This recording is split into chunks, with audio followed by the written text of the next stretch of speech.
Bonjour à toutes et à tous et merci de regarder nos podcasts sur Fort FM. En juin 2025, le FC Kreuzberg de Forbach lance un ballon pour Sousse, une initiative de solidarité internationale qui mêle collecte de matériel sportif et première édition du tournoi de l'amitié au Maroc. Ce projet est fruit d'une collaboration entre jeunes Mosellans et enfants d'un village rural du Sousse, qui se trouve au Maroc, vise à promouvoir l'éducation par le sport, l'échange culturel et la cohésion sociale. Aujourd'hui, nous recevons le président du club pour décrypter les enjeux et les coulisses de cette aventure. Bonjour à toi Julien Machassek, merci d'avoir répondu à l'appel de Fort FM.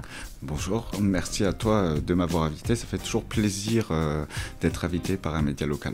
Merci à toi en tout cas d'avoir accepté cette invitation et pour nous c'est important de mettre ton action en lumière. Julien, peux-tu nous expliquer justement les origines et l'impulsion citoyenne qui ont donné naissance à ce projet ? Oui, alors c'est notre éducateur Nabil qui est d'origine marocaine.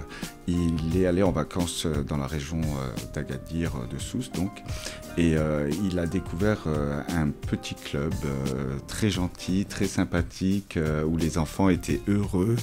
C'est l'association Titrit qui s'occupe de ça. Et il s'est vite rendu compte que malgré toute la bonne volonté des personnes sur place, il manquait un petit peu de matériel. Oui.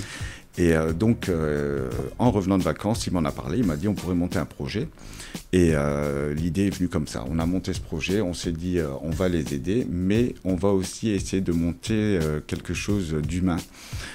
Une rencontre entre deux peuples, entre deux cultures. On pensait qu'aujourd'hui, vu la pensée de beaucoup de gens, oui, pour apprendre à connaître et ne plus avoir peur des autres, oui, il faut aller les voir. Et donc on s'est dit on va ramener nos petits jeunes là-haut au Maroc pour rencontrer ces Marocains, voir comment ils vivent, comment ils sont, quelle belle culture ils ont. Et en retour, on aimerait aussi faire venir ces Marocains en France parce qu'on pense que la fraternité entre les gens, c'est de se rencontrer, de se voir, de partager. En plus, si on partage la même passion, le football, exactement, ça peut que être bon. C'est ce que je voulais te dire. Voilà. Là, vous êtes autour de la même passion que le foot, donc forcément, le sport, c'est déjà quelque chose qui rassemble. Tout à fait. Ouais. Et comment s'est organisé en Moselle la collecte et la préparation du matériel ? Enfin, comment vous préparez ça ? Surtout que c'est destiné à Igresen, qui est le nom normalement du village, et dans la région du Sousse au Maroc. Donc comment s'organise un petit peu tout ça ? Alors déjà, on a lancé vraiment l'opération au mois de mai. Ouais. On a eu l'honneur à l'inauguration donc, de l'opération de faire venir le vice-consul du Maroc. Ah oui, on avait monsieur le député, on avait conseillère départementale, on avait le district mosellan qui était représenté aussi. Donc on a vraiment œuvré dans ce sens-là. Et donc le jour-là, on a déjà mis en route la collecte. Donc simplement, on a demandé aux gens, vous savez, les enfants échangent de chaussures de football quasiment tous les ans, ils grandissent vite ou même de tenues. Et donc on a demandé aux gens de venir vers nous, de nous les donner au lieu de les jeter. Donc on a eu directement plein de retours positifs. Les gens sont venus nous en donner. Il y a des associations qui sont venues même nous ramener du matériel qu'ils n'avaient plus besoin, qu'ils n'utilisaient plus. Justement, quel type de matériel on peut vous apporter ? Alors, on peut nous apporter des chasubles, on peut nous apporter des cocottes, des ballons, plein de choses. Oui. Et alors, le truc aussi extraordinaire, c'est qu'il y a des gens, ils sont allés acheter des choses pour nous les ramener. Ah, super. Donc, ouais, ça vraiment, ça fait, voilà, la solidarité, ça fait vraiment plaisir. Oui. Je pense qu'aujourd'hui, la solidarité doit être un maître mot dans le monde actuel. Et même si on en voit de moins en moins, mais c'est à nous, dans les associations sportives ou autres, de former les enfants au plus tôt à voir ce monde solidaire, à voir ce monde fraternel. Oui. C'est un bel exemple en plus. Donc on collecte le matériel, là on est en pleine collecte. Oui. Après on va essayer, l'acheminement de le faire, alors il y a plusieurs possibilités.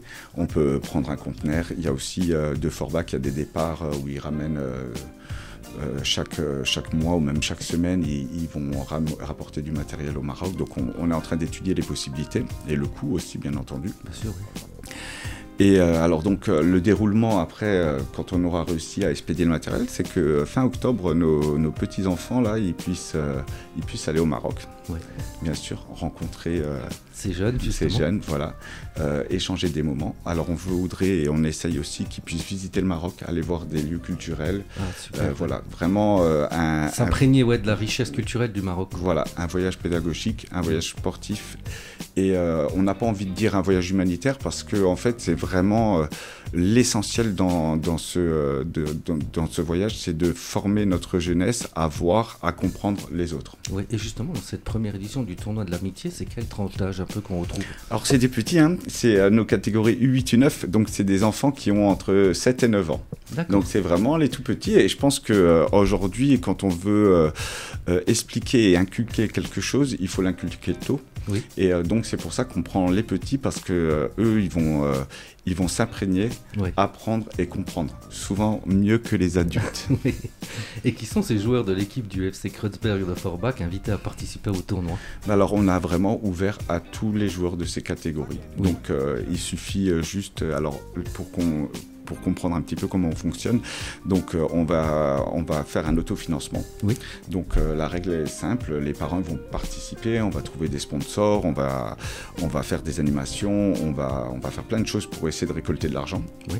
Pour que le voyage ne coûte pas trop cher. Bien sûr.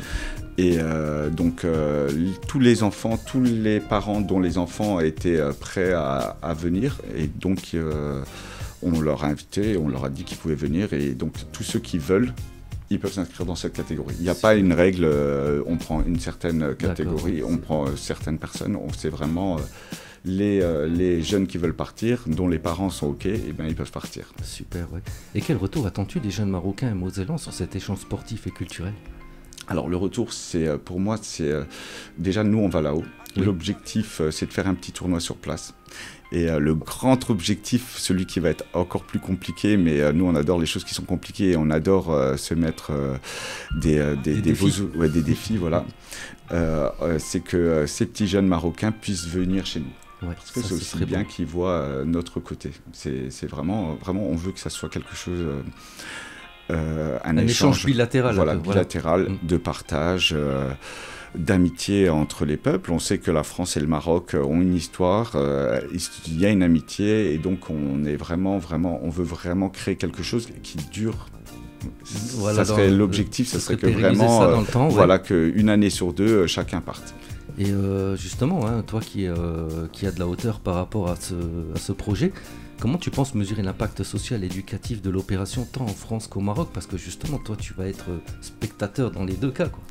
Alors, moi, je pense vraiment que l'impact, le premier impact, le plus important, c'est de montrer à nos enfants, que ça soit des deux côtés, ouais, que c'est pas parce qu'on n'est pas du même pays, c'est pas parce qu'on n'a pas la même culture qu'on est différent. Exactement. La preuve en est, c'est qu'on joue au foot, on s'amuse, on se fait plaisir, on a quelque chose de commun. Après, chaque personne, chaque pays a ses règles, a ses cultures. Chaque gens aujourd'hui a ses règles et ses cultures. Et donc, voilà, c'est pas parce qu'on est différent dans on va dire, dans la culture, ouais, qu'on n'est pas des êtres humains. Au fond, on n'est que des êtres humains, exactement, tous des êtres humains, et on devrait tous s'aimer. Voilà, c'est tellement simple. Ça. Et voilà. Et en fait, c'est ça, hein, c'est vraiment l'objectif, c'est vraiment que montrer, voilà, que ça, on est OK, que tout est OK, et on ne doit pas avoir peur de l'autre, mais justement, on doit tendre la main à l'autre. Ouais, ça, c'est beau, ça.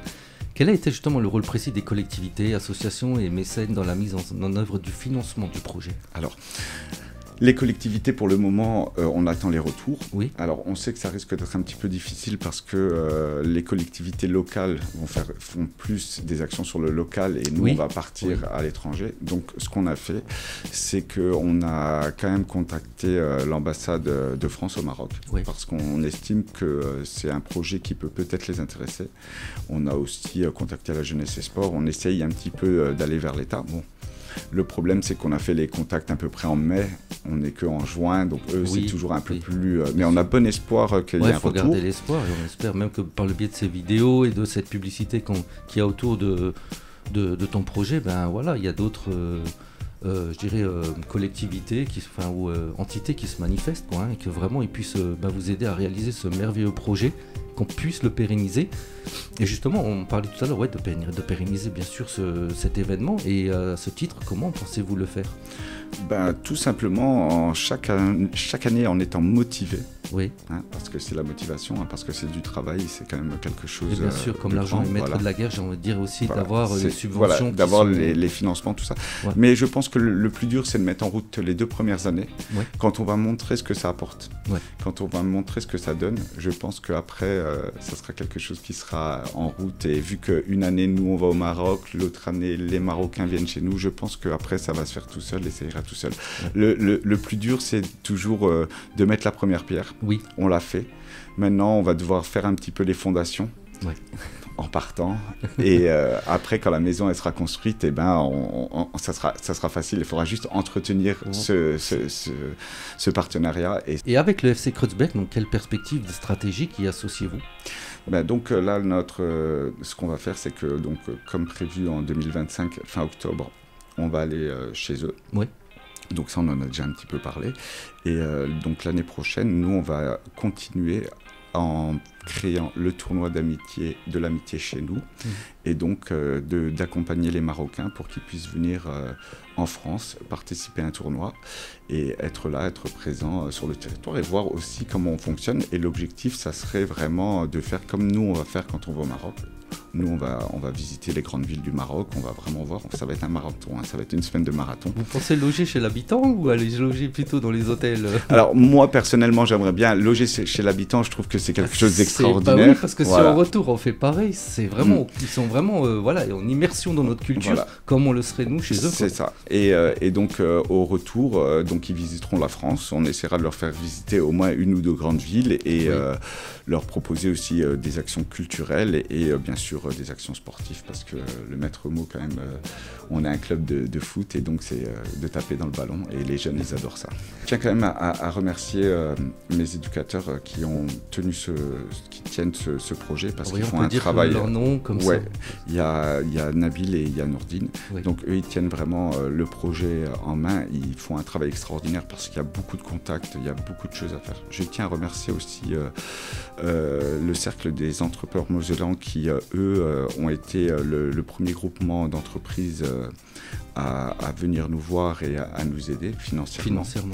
Je tiens à remercier toutes les personnes qui ont donné même le minimum, mais vraiment, même si c'est un tout petit peu, ou mais qui la sont moindre venus, petite pièce, qui sont venus énorme, le jour où on a fait l'inauguration, les élus aussi qui se sont déplacés, c'est beau. Et c'est vraiment. Merci à tous ces gens-là. Voilà, merci à tous ces gens-là. Et vous savez, comme je l'ai déjà dit, dans le monde actuel, on parle beaucoup de guerre, on parle beaucoup de choses de haine ou de choses comme ça. Et des fois, de voir des moments où les gens sont capables de se rassembler, les gens sont capables d'être solidaires, et ça fait chaud au cœur. Et j'en parle même toujours avec un petit peu d'émotion. C'est vraiment quelque chose de beau. Et c'est vraiment, on veut vraiment le positif là-dedans. Exactement. Et que le positif.